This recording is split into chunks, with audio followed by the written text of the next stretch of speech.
आज मैं अपने प्रिय दर्शकों के सामने नया विषय लेकर आया हूँ। अभी तक जिस पर कम ही चर्चा हुई है।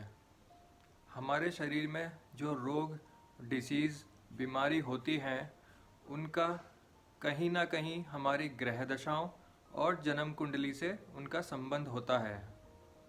मेरे YouTube चैनल में आप सभी का स्वागत है। हमारा आज का जो चर्चा का विषय है वह है रोग निदान। ज्योतिष द्वारा रोग निदान कैसे करें, कौन कौन से भाव हैं, कौन कौन से ग्रह हैं, कौन कौन सी दृष्टियां हैं जिनको हम देखकर ये पता लगा सकें कि हमारे शरीर के किस अंग में कौन सा रोग उत्पन्न हो रखा है, जिससे हम अपना रोग निदान कर सकें। तो चलिए आगे बढ़ते हैं और समझते हैं कि जन्म कुंडली में वह कौन से भाव होते हैं जिनसे हम ये देख सकें कि वो रोग से संबंधित होते हैं। प्रथम भाव, जिसको लग्न या असेंडेंट बोलते हैं। षष्ठम भाव यानी कि 6th हाउस, छठा भाव। अष्टम भाव यानी कि 8वां भाव, 8th हाउस।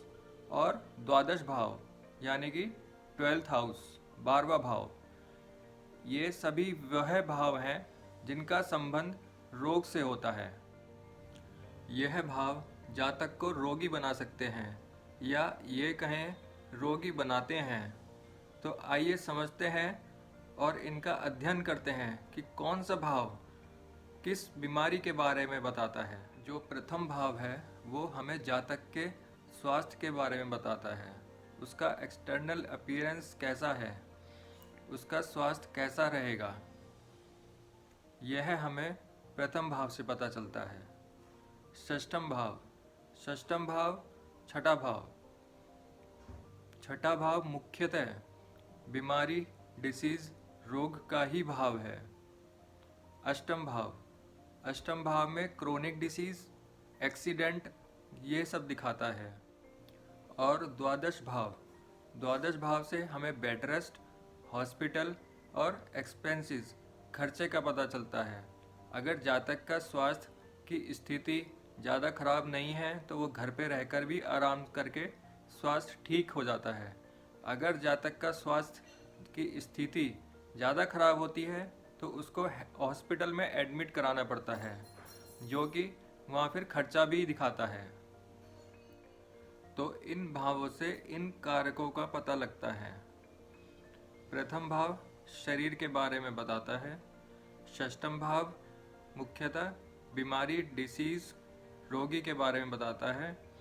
अष्टम भाव क्रोनिक डिसीज, एक्सीडेंट के बारे में बताता है। और द्वादश भाव बेड रेस्ट और हॉस्पिटल के बारे में बताता है। प्रथम भाव को देखें, प्रथम भाव में स्थित राशि को देखें, प्रथम भाव में स्थित ग्रह को देखें, प्रथम भाव पर पड़ने वाली ग्रहों की दृष्टि को देखें, प्रथम भाव का स्वामी किस भाव में है उसे देखें। तो ये जो मैंने आपको बातें बताई, जो पांचों पॉइंट बताए, यह हमारे शरीर के बारे में बताते हैं कि हमारा शरीर होगा तो कैसा होगा। तो चलिए आगे बढ़ते हैं। अब बात करते हैं छठे भाव की, षष्ठम भाव की, क्योंकि यह भाव हमें ज़रूर देखना है।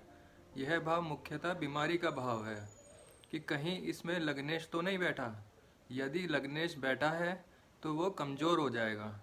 या फिर छठे भाव का स्वामी छठे भाव में तो नहीं बैठा, या फिर इन दोनों के छठे भाव के स्वामी और लग्न भाव के स्वामी दोनों एक साथ तो नहीं बैठे।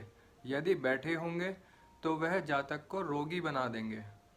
और रोग शरीर के किस अंग में होगा और किस भाव में होगा तो वह भी छठा भाव ही बताएगा। छठा भाव का स्वामी जिस नक्षत्र में होगा वह उस नक्षत्र से संबंधित रोग होगा, और जिस भाव में होगा उस भाव से संबंधित रोग होगा। यह उसकी प्रकृति होगी। तो जैसा हम जानते हैं छठा भाव सिर्फ रोग दिखाता है, क्रोनिक डिसीज नहीं दिखाता। तो यदि छठा भाव अष्टम पर चला जाए तो यह कहा जाए कि प्रथम भाव, छठा भाव और अष्टम भाव आपस में संबंध हो जाता है। तो यह भाव हल्का भाव नहीं, भारी बन जाता है। इससे जातक को काफ़ी परेशानियां होती हैं और कठिनाइयों का सामना करना पड़ता है।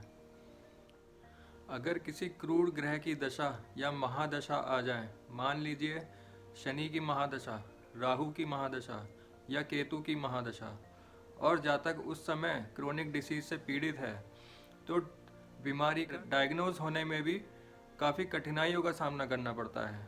बीमारी का पता नहीं लगता कि रोग हुआ तो क्या हुआ। अब बात करते हैं द्वादश भाव यानी कि 12वें भाव की। जैसा कि हम जानते हैं 12वां भाव हमें हॉस्पिटल, बेड रेस्ट और हमारे एक्सपेंस खर्चे को दर्शाता है। अगर जातक कम बीमार है तो वो घर पर रहकर भी बेड रेस्ट करके भी अपनी बीमारी ठीक कर पाता है। अगर उसकी स्थिति ज़्यादा बिगड़ जाती है तो उसको हॉस्पिटल भी एडमिट कराना पड़ता है। तो हमें फिर वहाँ पर यह देखना होता है कि द्वादश भाव की क्या स्थिति है और द्वादशेश किस भाव में बैठा है। तो हमने जाना रोग के भाव कौन कौन से हैं। प्रथम भाव, षष्ठम भाव, अष्टम भाव और द्वादश भाव। तो आज के लिए इतना ही। अगर आपका भी अपना कोई प्रश्न है तो आप मुझसे जुड़ सकते हैं और नीचे दिए गए नंबर पर व्हाट्सएप कर सकते हैं। ईमेल के जरिए आप मुझसे प्रश्न पूछ सकते हैं। आपको यह मेरी वीडियो कैसी लगी ज़रूर कमेंट सेक्शन में बताइएगा। और अगर आपने मेरा चैनल सब्सक्राइब नहीं किया है तो सब्सक्राइब कीजिएगा, लाइक कीजिएगा, शेयर कीजिएगा। नमस्ते, अपना ख्याल रखिएगा।